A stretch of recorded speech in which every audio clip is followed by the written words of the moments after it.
Big question, of course, is what happens next? Joining me now, Lieutenant General Rakesh Sharma, who's commanded the Ladakh Corps, and Singh, former Secretary at the Ministry of External Affairs. Let me come to General Sharma first. What happens next, given the fact that in some areas now it's an eyeball-to-eyeball confrontation, provocation on both sides? Could this dangerously spiral out of control in the next 48 hours? Yeah, thank you, Rajdeep. Let me put it this way, that what happened yesterday night was indeed some kind of a provocative act that they were doing. They were not dressed, or they were not, the way they came in, they were bunched up around. They were not coming for an assault or capture of Mukpari. It was just probing, a probing act that could have gone uglier, that could have gone difficult in case the firing had actually been targeted.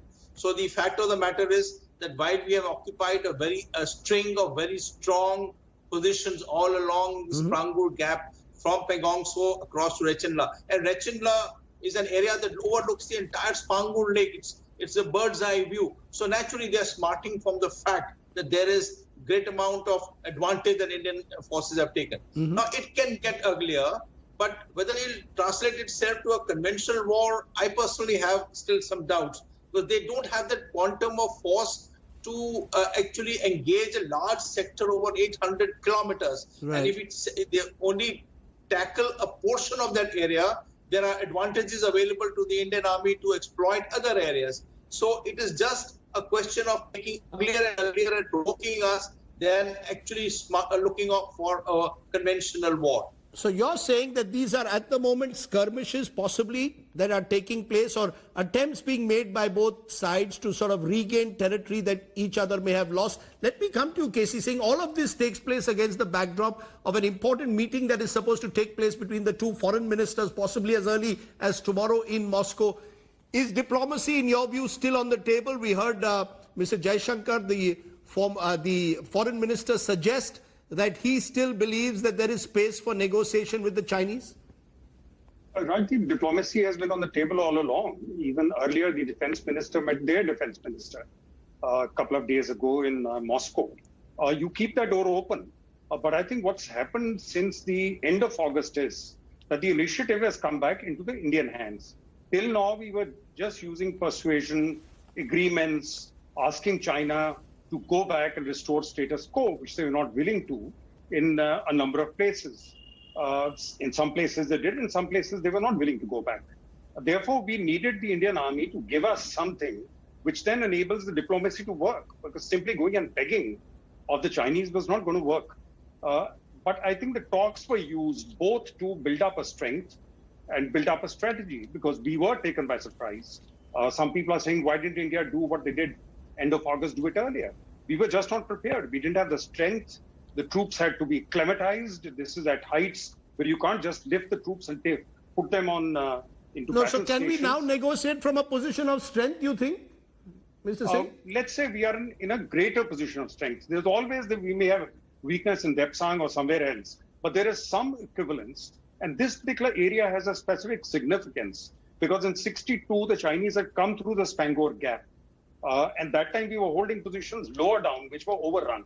But these two, Blacktop and what General is referring to, Renchengla, from these you have an absolutely complete dominance. And when the landscape is completely barren except for mountain tops, right, then whoever controls the mountain tops, he controls strategy, he controls dominance in that area.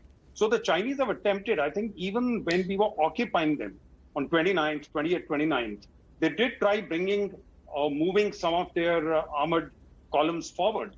But I think probably when we lit them up, when our radar kind of latched onto them, they realized that India was serious.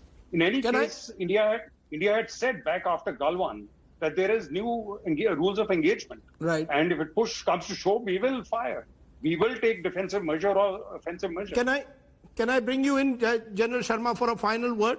There are those who fear that, as I said earlier, this could spiral out of control. Is there a danger that commanders, local commanders, could sort of be provoked into firing, as was reported last night, and it could spiral out of control? On our side, we are fully acclimatized to this kind of firing on the line of control with Pakistan. We fire at when we want to fire, and we do not take any knee-jerk actions. So to say that a local commander or a local Jawan or somebody will lose a bullet out, well, that's not true. We are experienced in this one.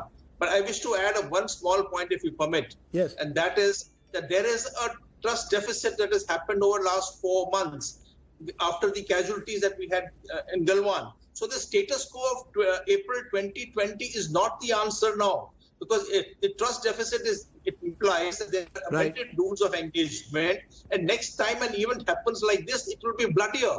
There will be more casualties around. So we have to now go back, say that you want peace and you want to talk. That talk has to be from the demarcation and the delineation levels. You have to go back to the history and sort it out. Sure. We just cannot go back to only April.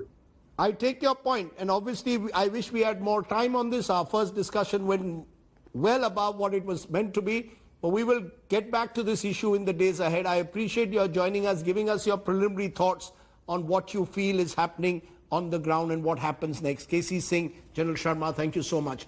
Hello everyone, this is Rahul Kamal here. Hope you enjoyed this video. For the latest news and analysis, like and subscribe the India Today YouTube channel, and don't forget to press the bell icon to stay updated.